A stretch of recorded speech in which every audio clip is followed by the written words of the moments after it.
를 찔르는 이게 듯한? 단순히 헌법재판관을 이재명이 임명할 테니까 남겨놔라 그 정도의 수준이 아니고 사실은 더 깊은 뜻이 있습니다. 이게 헌법재판관이 구성이 어떻게 되느냐에 따라서 이재명의 재판 결과가 달라질 수 있습니다. 네. 이재명의 재판 결과가 어떻게 달라질 수 있냐면 위헌법률 심판 재청을 할 수 있거든요. 예를 들어서 허위사실 공표죄. 예. 허위사실 공표죄에 대한 위헌법률 심판 재청을 했을 때 헌법재판소가 이걸 다루는데 만약에 이때 이재명이 임명한 재판관 2명이 더 있게 되면 숫자상 이거를 통과시켜 줄 가능성이 훨씬 올라가죠. 근데 이번에 한덕수 권한대행이 임명하는 2명이 있게 되면 그렇지 않게 됩니다. 진보가 2명이 빠지고 보수가 2명이 충원이 되는 거기 때문에 구성상 불리해집니다. 그래서 공직선거법상 허위사실 공표죄에 대한 뭐 헌법소원이건 위헌법률 심판 재청이건 그게 안 되는 거고요. 위증교사와 관계에서도 마찬가지입니다. 그러니까 이재명의 재판하고 밀접한 관계가 되는 거고 그다음에 불소추 특권.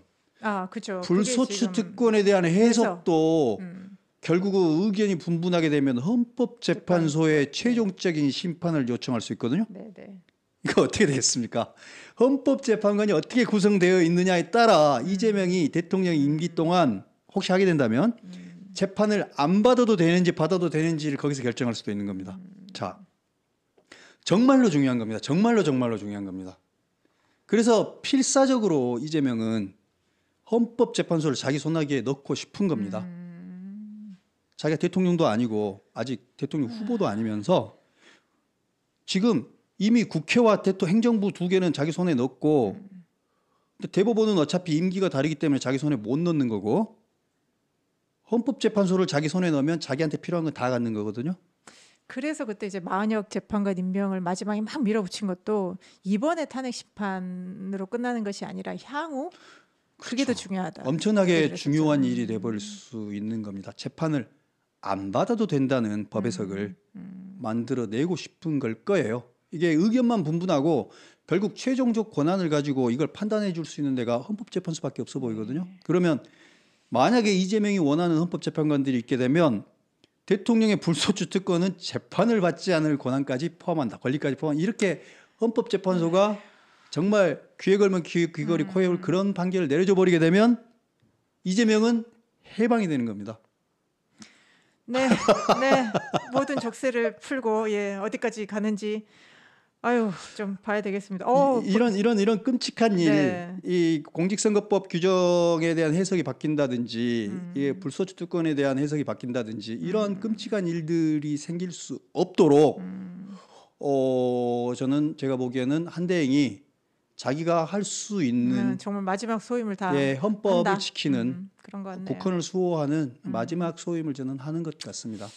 그러니까요. 그러다 보니까 우리가 이 사안에 대해서 30분을 얘기할 만큼 되게 중요했는데 그럼 한 가지만 물어볼게요. 아니 요즘 그러다 보니까 국힘에서 한덕수 차출론 후보로 나와야 된다. 특히 오늘 오늘 뭐 승부수 던졌어. 민주당이 공격해주면 뭐 나가는 거 아니야? 대통령 후보로 나가는 그 가능성에 대해서 어떻게 보세요? 바로 그 부분이 재밌는 부분인데 그래서 제가 그 제목에다가 맛보기라고 했거든요. 마주보다 할 때 지읒 받침의 맛보기, 바둑에서 맛보기라고 하는데요. 그러니까 한 수를 두었을 때 그 다음에 상대방이 어디에 두느냐에 따라서 양쪽으로 양갈래로 수를 내가 둘 수 있는 그게 이제 맛보기거든요. 한덕수 권한대행은 자신을 탄핵시켜 주는 순간 바로 맛보기가 가능한, 즉 민주당이 탄핵을 한다고 해서 그 자리에서 바로 탄핵 소추가 바로 이루어지는 건 아닙니다. 24시간에서 72시간 보내보고되고 나서 그 시간 동안의 여유가 있거든요. 그 시간 안에 한덕수 대행이 먼저 털고 나와버리면 탄핵 소추되지 않고 본인이 스스로 그만둔 게 됩니다. 자, 그렇기 때문에 출마하는데 아무 부담이 없어집니다. 그래서 민주당이 탄핵 안 한대요. 절대 민주당은 탄핵 못합니다. 아침에 발끈했다가 아니야 이거 아닌데 하고 절대 탄핵 못합니다. 민주당이 탄핵해가지고 쫓겨나는 한덕수가 대통령 후보로 출마하고 그럼 옛날에 제2의 윤석열이 이제 되는 거예요. 그렇죠.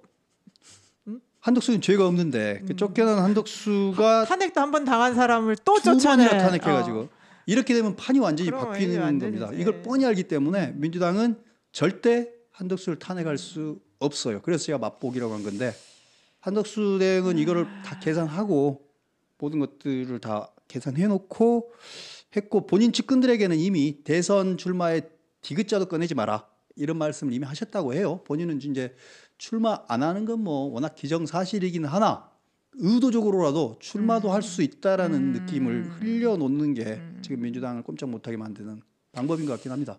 그러니까요. 한덕수 총리의 그 뒷심이 대단한 것 같습니다. 윤석열 대통령의 총리로 이렇게 다시 부활할 때만 해도 아니 도대체 어느 쪽 사람이 하다가 마지막까지 이 역사의 한복판에 있는 한덕수 총리 예, 어떤 선택을 할지 아마 이번 주나 다음 주 초 정도면 윤곽이 드러날 것 같습니다.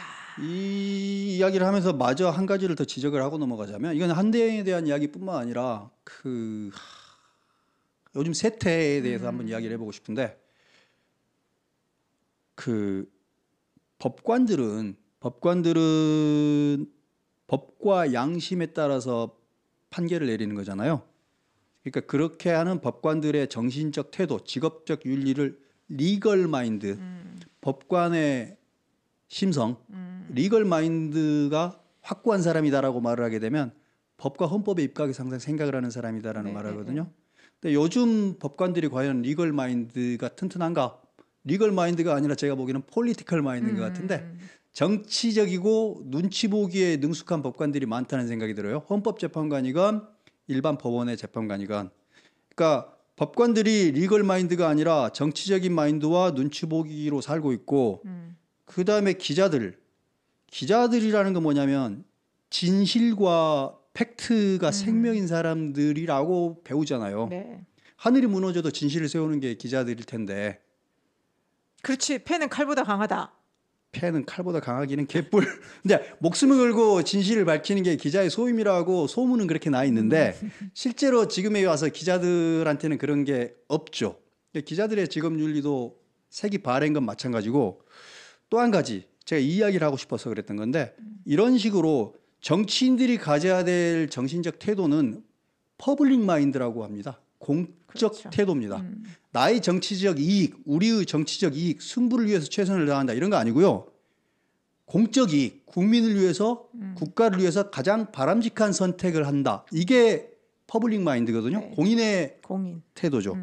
한덕수 대행이 계속 공인의 태도를 강조했었고 반면 이재명 대표는 승부, 이기기 위해서는 이번에 이거를 우리가 약간 포기합시다 이런 말을 수시로 하는 사람이잖아요.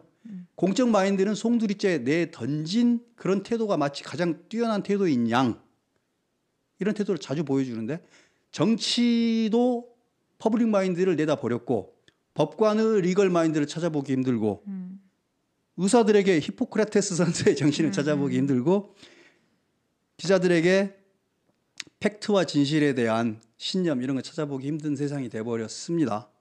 이 모든 일들의 원인이 뭐 어디 따로 있다고 말하기 힘들겠습니다만 이 짧은 시간 안에 이 모든 것들이 이렇게 드러나는 가장 큰 그거는 저는 아무래도 민주당의 오염, 이재명 대표와 민주당이라는 집단이 송두리째 퍼블릭 마인드를 상실해버리고 공적 마인드를 상실해버리고 법원이 제일 못하도록 언론사가 제일 못하도록 학자들이 똑바른 소리 못하도록 학자들 얼마나 학대했는지 작년에 후쿠시마 오염수 갖고 얼마나 학자들 학대했는지 아세요? 학자들이 연구 결과를 말하는데 거짓말하고 있대요. 죽여야 된대요. 그럼요. 자기하고 뜻이 다르면 저기 무슨 나빠 무슨 뭐 뭐야. 뭐. 기자들이 탐사 보고하는데 자기들한테 불리하면 나쁜 기자고 법원들이 재판 잘못하면 서초동도 국민의 땅이라고 그러고. 그렇죠. 토착외구라고 하고. 이게 퍼블릭 정말. 마인드하고 아무 상관없는 정치인들이 지금 권력을 쥐려고 하고 있는 겁니다. 민주당에. 그렇습니다. 그러니까 사회에 아시잖아요. 사회가 한번 무너지잖아요. 그리고 그 안에 기준이 혼란스러우면 누가 뭐하러 그걸 지킵니까? 왜 지키면 나만 손해인데. 이제 그런 게 되잖아요. 작게는 뭐 공중 질서부터 시작해서 크게는 힘을 가진 사람들이 자신의 본분을 하지 않습니다. 원칙대로 살지 않고 줄을 서고 힘센 사람 밑에 줄을 서는 게 가장 똑똑한 사람이 되는 이 황당한 세상. 그러니까요. 오늘 점심 때 제가 오후에 만난 분은 야만의 시대라고 한마디로 이걸 표현하더라고요. 야만의 시대가 다시 도래했다. 야만의 시대죠. 말입니다. 21세기에 지금 초기술 AI 시대에 이 정말 야만에 다 벌거벗고 예, 무기 들고 육체적 힘으로 싸우는 그런 야만의 시대로 아유, 갈 수는 없죠. 벌거벗은 권력욕이 AI를 만나면 처절한 감시 시대가 일 수도 있습니다. 네.